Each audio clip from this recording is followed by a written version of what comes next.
Hello friends, welcome to our channel all government jobs Telugu. ఈరోజు మనం ఏం తెలుసుకోబోతున్నాం అంటే మనకి పుదుచ్చేరిలో ఉండే ఒక ఇన్స్టిట్యూట్ నుంచి ఒక నోటిఫికేషన్ రిలీజ్ అయిందండి. Group B and group C పొజిషన్కి. ఆ డీటెయిల్స్ అన్నీ కూడా ఈ వీడియోలో క్లియర్గా ఎక్స్ప్లెయిన్ చేసుకుందాం. ఆ ఇన్స్టిట్యూట్ ఏంటి అంటే Jawaharlal institute of postgraduate medical education and research అండి. ఈ ఇన్స్టిట్యూట్ నుంచి మనకి group B and group C పొజిషన్కి వేకెన్సీస్ రిలీజ్ అయ్యాయి అనమాట. ఈ ఇన్స్టిట్యూట్ అనేది గవర్నమెంట్ ఆఫ్ ఇండియా అండర్లో వర్క్ అయ్యే ఇన్స్టిట్యూట్ అండి ఇది. దీని నుంచి రిలీజ్ అయిన ఈ group B and group C positions, ఏ పొజిషన్స్ రిలీజ్ అయ్యాయి, దాని ఎలిజిబిలిటీ క్రైటీరియా ఏంటి, ఈ డీటెయిల్స్ అన్నీ కూడా ఈ వీడియోలో క్లియర్గా ఎక్స్ప్లెయిన్ చేసుకుందాం అండి. అండ్ ఫర్దర్గా డీటెయిల్స్లోకి వెళ్ళే ముందు ఇంకా ఎవరైనా ఛానల్ని సబ్స్క్రైబ్ చేసుకున్నట్టయితే వెంటనే సబ్స్క్రైబ్ చేసుకోండి. మన ఛానల్లో లేటెస్ట్ గవర్నమెంట్ జాబ్ అప్డేట్స్ అన్నీ ఇస్తాను. దాంతోపాటు ఎగ్జామ్ అప్డేట్స్, అలానే సిలబస్ డీటెయిల్స్, సెలక్షన్ ప్రొసీజరు, ఇంకా అప్లికేషన్ ప్రాసెస్ ఇవన్నీ కూడా ఛానల్లో క్లియర్గా ఎక్స్ప్లెయిన్ చేసి అప్డేట్ చేస్తానండి. సో ఇంకా ఎవరైనా సబ్స్క్రైబ్ చేసుకున్నట్టయితే వెంటనే సబ్స్క్రైబ్ చేసుకోండి. డెఫినెట్గా మీకు ఛానల్ నుంచి యూస్ఫుల్ ఇన్ఫర్మేషన్ దొరుకుతుంది. అలానే మనకి వాట్సాప్ ఛానల్ కూడా ఉందండి, లింక్ డిస్క్రిప్షన్లో పెట్టాను. వాట్సాప్ ఛానల్లో కూడా జాయిన్ అవ్వండి. దాని నుంచి కూడా మీకు జాబ్ అప్డేట్స్, ఎగ్జామ్ అప్డేట్స్ ఇవన్నీ కూడా మీకు అప్డేటెడ్గా డైలీ అప్డేట్స్ అన్నీ దొరుకుతాయి. అండ్ ఫర్దర్గా మనం డీటెయిల్స్లోకి వెళ్తే ఇది అఫీషియల్ వెబ్సైట్ అండి, jmpr.edu.in. ఈ వెబ్సైట్లోకి వెళ్ళి మనం ఆ నోటిఫికేషన్ డౌన్లోడ్ చేసుకుని దానిలో డీటెయిల్స్ అన్ని కూడా క్లియర్గా చూద్దాం. ఇదిగోండి, ఇది official website, Jawaharlal institute of postgraduate medical education and research. ఈ ఇన్స్టిట్యూట్ అఫీషియల్ వెబ్సైట్ అనమాట. ఇదిగోండి, jmpr.edu.in. ఈ వెబ్సైట్ లింక్ నేను డిస్క్రిప్షన్లో పెట్టాను. ఆ లింక్ పైన క్లిక్ చేస్తే మీరు డైరెక్ట్గా ఈ పేజ్లోకి వచ్చేవచ్చు అనమాట. అండ్ ఫర్దర్గా మనం ఈ పేజ్లోకి వచ్చినట్టునే కొంచెం డౌన్కి స్క్రోల్ చేస్తే ఇక్కడ క్లియర్గా మీకు ఉంటుందండి. ఇదిగోండి, జాబ్స్ అని ఉంది కదా, దానిపైన క్లిక్ చేస్తే ఇదిగోండి ఇక్కడ ఏ నోటిఫికేషన్స్ ఉన్నాయని ఇచ్చాడు. మనది రెండో నోటిఫికేషన్ అనమాట. Various group B and group C post direct recruitment, ఇవన్నీ కూడా డైరెక్ట్ రిక్రూట్మెంట్ బేసిస్లో రిలీజ్ అయిన వేకెన్సీస్, అన్నీ కూడా పర్మనెంట్ గవర్నమెంట్ జాబ్ వేకెన్సీస్ అనమాట. సో ఎలిజిబిలిటీ ఉన్న ప్రతి ఒక్కరూ డెఫినెట్గా మిస్ కాకుండా అప్లై చేయండి. ఇదిగోండి, డీటెయిల్ నోటిఫికేషన్ డౌన్లోడ్ అని క్లిక్ చేసినట్టే మీకు ఇదిగోండి డీటెయిల్ నోటిఫికేషన్ డౌన్లోడ్ అవుతుంది. ఇక్కడ చూసుకుంటే Jawaharlal institute of postgraduate medical education and research అని ఉంది కదా, ఇది చెప్పాను కదా, ఇది గవర్నమెంట్ ఇన్స్టిట్యూట్ అని. Institute of national importance under ministry of health and family welfare, government of India అండర్లో ఉండే ఇన్స్టిట్యూట్ అనమాట. దీని నుంచి రిలీజ్ అయిన వేకెన్సీస్ ఏంటో కూడా చూద్దాం. ఇదిగోండి, గ్రూప్ బి గ్రూప్ సి పొజిషన్కి పుదుచ్చేరిలో ఉండే యూనివర్సిటీ నుంచి రిలీజ్ అయ్యి ఇక్కడ మనకి ఇన్స్ట్రక్షన్స్ అని ఇండెక్స్ ఇచ్చాడు అనమాట. అందులో దాన్ని బట్టి మీరు చెక్ చేయొచ్చు. ఇక్కడ మీకు రిక్రూట్మెంట్ ప్రాసెస్కి ఎవరిని కాంటాక్ట్ చేయాలి, ఏమైనా డౌట్ ఉంటే అనేది కూడా ఇక్కడ మీకు ఇచ్చాడు అనమాట. ఈ నోటిఫికేషన్లో ఏ డౌట్ ఉన్నా సరే ఈ నెంబర్కి మీరు కాంటాక్ట్ చేయొచ్చు, లేదంటే ఈ మెయిల్కి మీరు ఏమైనా డౌట్స్ ఉంటే క్వరీస్ ఏమైనా పంపించవచ్చు అనమాట. డెఫినెట్గా వాళ్ళు రెస్పాండ్ అవుతారు. అండ్ అలానే మనకు వెబ్సైట్ లింక్ కూడా ఇచ్చాడు. ఆల్రెడీ మనం వెబ్సైట్ నుంచి ఇక్కడికి వచ్చాం. అండ్ ఫర్దర్గా చూసుకుంటే ఇదిగోండి, candidates are advised not to send hard copy of the application with documents by postal courier by hand. చూసారా, అంటే ఇక్కడ ఏం ఇచ్చాడంటే candidates are advise not to send hard copy of the application with documents by postal కానీ, courier కానీ, by hand కానీ hard copy ఏం పంపించకూడదండి. Only candidates are also advise to keep the soft copy of application and hall ticket for the future reference అన్నాడు. అంటే ఇదంతా కూడా online application మాత్రమే, ఆఫ్లైన్లో ఏం చేయాల్సిన అవసరం లేదు. ఓకే. అండ్ ఫర్దర్గా చూసుకుంటే ఇక్కడ మీకు ఇంపార్టెంట్ డేట్స్ చూసుకుంటే మీకు ఆన్లైన్ రిజిస్ట్రేషన్ అనేది ఎప్పటి నుంచి స్టార్ట్ అయిందంటే మీకు జూలై 19th నుంచి స్టార్ట్ అయింది. ఓకేనా. And closing date, last date చూసుకుంటే August 19th అనమాట. ఈ 1 monthలో మీరు అప్లై చేసుకోవచ్చు. August 19th 4:30 వరకు ఉంది. అండ్ అలానే డౌన్లోడ్ హాల్ టికెట్ అనేది వెబ్సైట్లోకి వెళ్ళి చేయాలి. ఆ లింక్ అవైలబుల్గా ఉన్నప్పుడు వస్తుంది అనమాట. ఎప్పుడు అంటే ఎగ్జామ్ మీకు హాల్ టికెట్ డౌన్లోడ్ డేట్ కూడా ఇచ్చాడండి, September 2nd. And exam date కూడా ఇచ్చేసాడు. ఎగ్జామ్ డేట్ కూడా మీకు September 14th ఉంటుంది. సో లేట్ చేయకుండా అప్లై చేసి డెఫినెట్గా ప్రిపరేషన్ స్టార్ట్ చేయండి. మనకి ఎగ్జామ్ డేట్ కూడా ఇచ్చేసాడు కాబట్టి టైం కూడా ఎక్కువ లేదు మీకు, ఆల్మోస్ట్ చూసుకుంటే 2 months కూడా లేదు. ఇంకోటి స్కిల్ టెస్ట్ కూడా ఉంటుంది కొన్ని వాటికి. ఆ స్కిల్ టెస్ట్ షెడ్యూల్ కూడా లేటర్ అనౌన్స్ చేస్తానని ఇచ్చాడు అనమాట. ఇంకోటి, ఈ నోటిఫికేషన్ ఏదైతే ఉందో అది క్లియర్గా రీడ్ చేసి తర్వాత మీరు అప్లై చేయండి అని చెప్పి మెన్షన్ చేశాడు. అండ్ ఫర్దర్గా మనకి ఏ పోస్టులకి ఎలిజిబిలిటీ అన్నది ఇండెక్స్ ఇచ్చాడు అనమాట. చూద్దాం. ఇదిగోండి, ఇక టోటల్గా మీకు గ్రూప్ బిలో ఒక 9 పోస్టులు, గ్రూప్ సిలో ఒక 7 పోస్టులు ఇచ్చాడు అనమాట. ఇందులో మనకి వితౌట్ ఎక్స్పీరియన్స్ ఏ పోస్టులు ఉన్నాయో అవి మాత్రమే మనం ఇక్కడ ఎక్స్ప్లెయిన్ చేసుకుందాం. వితౌట్ ఎక్స్పీరియన్స్ ఉన్న పోస్టులు ఏంటి అంటే మనకి టెక్నికల్ అసిస్టెంట్ అండి. ఈ టెక్నికల్ అసిస్టెంట్ ఎలక్ట్రానిక్స్ ఉంది కదా, ఇది ఒకటి. ఓకేనా. ఇంకోటి ఏంటంటే నర్సింగ్ ఆఫీసర్ ఒకటి ఉంది. దాంతోపాటు ఇది గ్రూప్ బి పొజిషన్స్ అనమాట, వితౌట్ ఎక్స్పీరియన్స్ ఉన్నవి.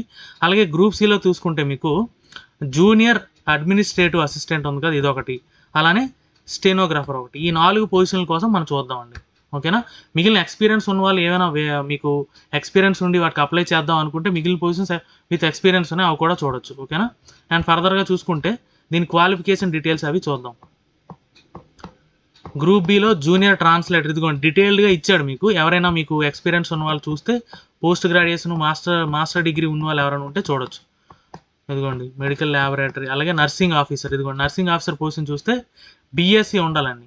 BSc nursing from Indian nursing council, state nursing council, ఏదో ఒక యూనివర్సిటీ నుంచి బీఎస్సీ ఉండాలి.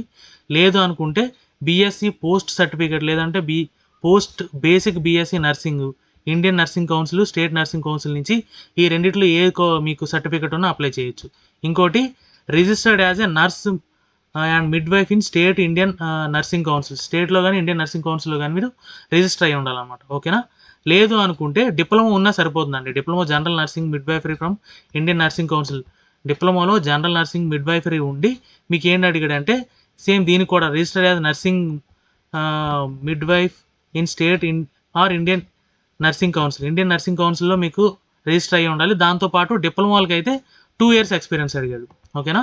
బీఎస్సీ ఉన్న వాళ్ళకైతే ఎక్స్పీరియన్స్ అవసరం లేదండి, బట్ డిప్లొమా ఉన్న వాళ్ళకైతే 2 years ఎక్స్పీరియన్స్ అవ్వాలి. అండ్ ఫర్దర్గా ఇంకొక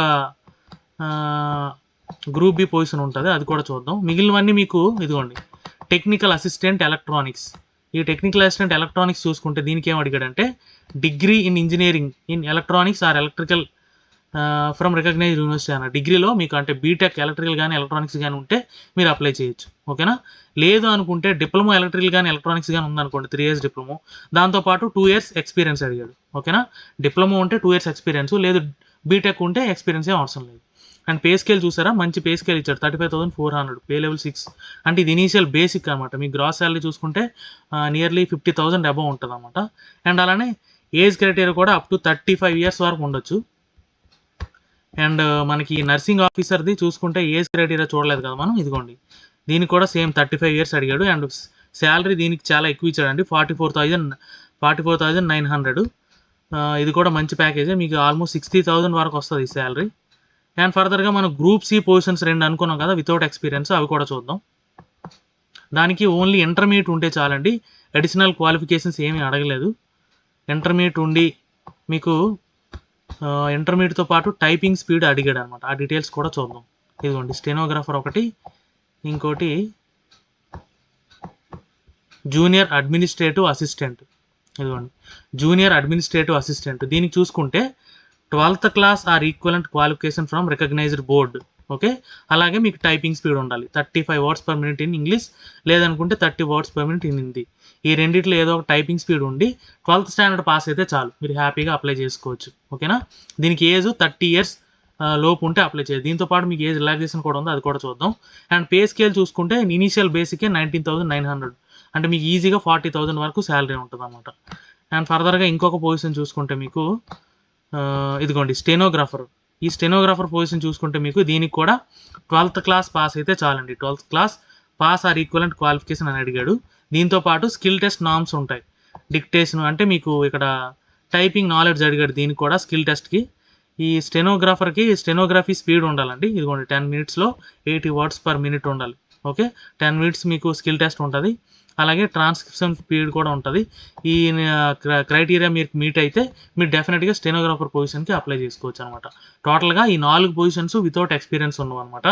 దీనికి కూడా పే స్కేల్ 25,500 అండి, ఇది ఈజీగా 50,000 వరకు ఉంటుంది. అండ్ ఏజ్ చూసుకుంటే 27 years లోపు ఉంటే మీరు అప్లై చేసుకోవచ్చు. అలానే మీకు ఈ candidate must have attend the minimum age. ఇదిగోండి ఏజ్ క్రైటీరియా కూడా ఇక్కడ ఇచ్చాడు, మినిమం 18 years ఉండాలి. ఎప్పటికీ అంటే ఈ క్లోజింగ్ డేట్ ఏదైతే ఉందో ఈ లోపే మీకు ఏజ్ అనేది క్యాలిక్యులేట్ అవుతుంది, August 19th. ఇది మీరు చెక్ చేసుకోవాలి. అలానే మీకు కేటగిరీ వైజ్ మినిమం మార్క్స్ ఎంత రావాలి ఏంటి అనేది ఇచ్చాడు రిటర్న్ ఎగ్జామ్ కోసం అనమాట అది.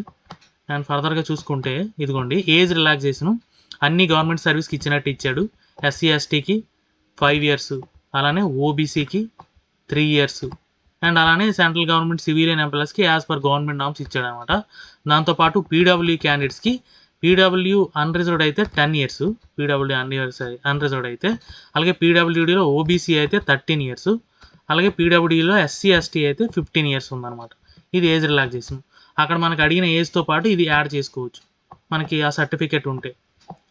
అండ్ ఇంకోటి ఏంటంటే ఓబీసీకి ఏ క్రైటీరియా ఉండాలి, నాన్ క్రిమీ లేయర్ ఉండాలి, దానికి ఎలా ఉండాలి ఏంటి అనేది అనెక్సర్ కూడా ఇచ్చాడు, అది మీరు చెక్ చేయొచ్చు. అండ్ అలానే మనకి దీంట్లో మనం ఇంపార్టెంట్ ఇన్స్ట్రక్షన్స్ మాత్రమే డిస్కస్ చేస్తాను. ఇంకా మీరు మీ నోటిఫికేషన్ చూసినప్పుడు ఏమైనా డౌట్స్ ఉంటే మీరు కమెంట్ చేయండి, డెఫినెట్గా మీ డౌట్ నేను క్లారిఫై చేస్తాను. అండ్ ఇంకోటి పీడబ్ల్యూడీ క్యాండిడేట్స్కి ఈ పీడబ్ల్యూడీ అనేది ఎంత ఉండాలి ఏంటి అనేది, మెడికల్ స్టాండర్డ్స్ ఎలా ఉండాలి, ఇవన్నీ కూడా ఇక్కడ మెన్షన్ చేశాడు, అవి కూడా చూడొచ్చు. ఇంకా ఫర్దర్గా చూసుకుంటే ఎక్స్ సర్వీస్ మ్యాన్కి క్రైటీరియా ఏం ఉండాలి ఏంటి, ఇదంతా కూడా క్లియర్గా ఇచ్చాడు. ఎవరికి ఏంటి కావాలనుకుంటే ఆ డీటెయిల్స్ అన్ని ఫర్దర్గా చూడొచ్చు. ఎలా అప్లై చేయాలి అంటే మీకు ఇక్కడ ఈ వెబ్సైట్ నేను ఆల్రెడీ వెబ్సైట్లో చూపించాను కదా, ఆ వెబ్సైట్లో ఇక్కడ క్లియర్గా మీకు నోటిఫికేషన్ ఎక్కడైతే డౌన్లోడ్ చేశారో ఆ కిందనే మీకు ఆన్లైన్ అప్లికేషన్కి లింక్ ఉంటుంది అన్నమాట. దానిపైన క్లిక్ చేసి డైరెక్ట్గా మీరు అప్లై చేసుకోవచ్చు. వీలైతే మనం అప్లికేషన్ ప్రాసెస్ కూడా ఇంకో వీడియో చేసుకుందాం. ఒకవేళ మీకు రిక్వైర్మెంట్ ఉంది అనిపిస్తే మీరు నాకు కమెంట్ చేయండి, నాకు ఇలా మాకు కావాలి అని చెప్పి అప్లికేషన్ ప్రాసెస్ కూడా మీరు కమెంట్ చేస్తే నేను డెఫినెట్గా వీడియో చేసి పెడతాను. అండ్ అప్లికేషన్ ఫీజు విషయానికి వస్తే అంతా కూడా ఆన్లైన్లో మాత్రమే పే చేయాలండి. Offline mode of application fee ఏది యాక్సెప్ట్ చేయరు, ఓన్లీ ఆన్లైన్లో పే చేయాలి. అప్లికేషన్ ఫీజు విషయానికి వస్తే అన్రిజర్వ్డ్ ఈడబ్ల్యూఎస్ క్యాండిడేట్స్కి 1500 ప్లస్ ట్రాన్సాక్షన్ ఛార్జెస్ ఉంటాయి.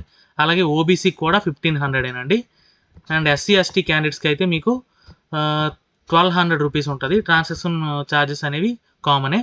అండ్ పీడబ్ల్యూడీ క్యాండిడేట్స్కి మాత్రమే ఎగ్జామ్షన్ ఉందండి, fee exemption only PWD candidates మాత్రమే ఉంది. మిగిలిన వాళ్ళందరూ కూడా ఫీజు పే చేయాలన్నమాట, according to application fee value అనమాట. ఓకేనా.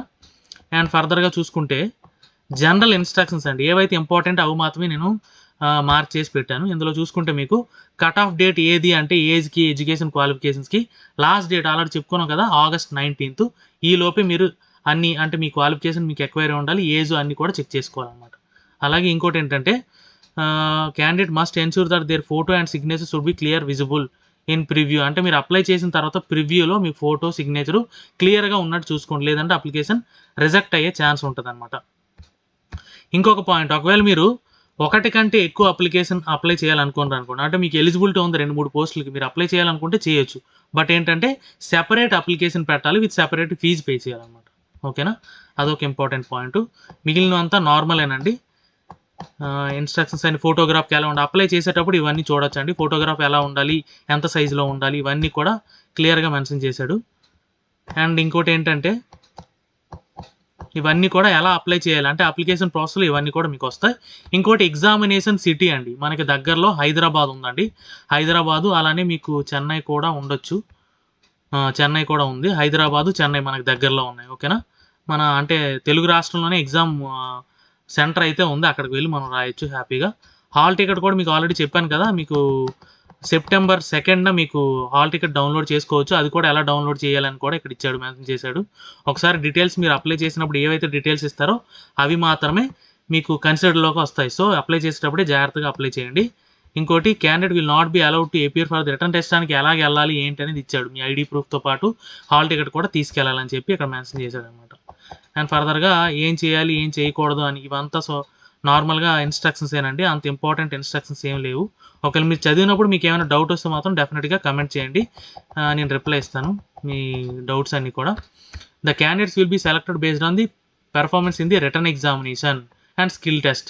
దేనికి రిటర్న్ ఎగ్జామ్ మీద మాత్రమే మీకు డిపెండ్ అవుతాయి. ఇంటర్వ్యూ ఉంటే ఇంటర్వ్యూ ఉంటుంది, బట్ ఇక్కడ ఇంటర్వ్యూ అని ఎక్కడ మెన్షన్ చేయలేదు. స్కిల్ టెస్ట్ ఏదైతే ఉందో స్కిల్ టెస్ట్ డెఫినెట్గా ఉంటుంది. మనం ఆల్రెడీ స్టెనోగ్రాఫర్కి అలాగే జూనియర్ అడ్మినిస్ట్రేటివ్ అసిస్టెంట్కి ఇది అడిగాడు కదండి, మనకి ఏదైతే టైపింగ్ స్పీడ్ అడిగాడు కదా, అది చెక్ చేస్తారన్నమాట స్కిల్ టెస్ట్లో.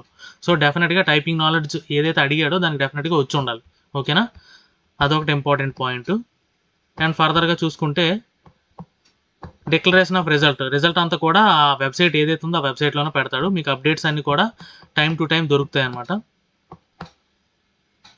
ఇవన్నీ డీటెయిల్స్, ఇవన్నీ కూడా ఇంపార్టెంట్ పాయింట్స్. ఇంకా ఇక్కడ నుంచి అన్ని యానెక్స్డ్ అనమాట. మీ ఓబీసీ సర్టిఫికేట్ ఎలా ఉండాలి, ఎస్సీ సర్టిఫికేట్ ఎలా ఉండాలి, ఇవన్నీ కూడా ఇంపార్టెంట్ ఇన్స్ట్రక్షన్స్ ఆల్రెడీ మాట్లాడుకున్నాం కదా. JMPR reserve the right to make changes in the information provide in the advertisement based on the, అంటే మీకు ఏదైతే అడ్వర్టైజ్మెంట్ ఇచ్చాడో దాని మీద క్లారిఫికేషన్ ఇక్కడ ఇచ్చాడు అనమాట. ఇవన్నీ డీటెయిల్స్. ఏమైనా డౌట్స్ ఉంటే కమెంట్ చేయండి, డెఫినెట్గా క్లారిఫై చేస్తాను. వీడియో నచ్చితే లైక్ చేయండి, మీ ఫ్రెండ్స్కి షేర్ చేయండి, ఛానల్ని సబ్స్క్రైబ్ చేయడం మర్చిపోకండి. Thank you so much.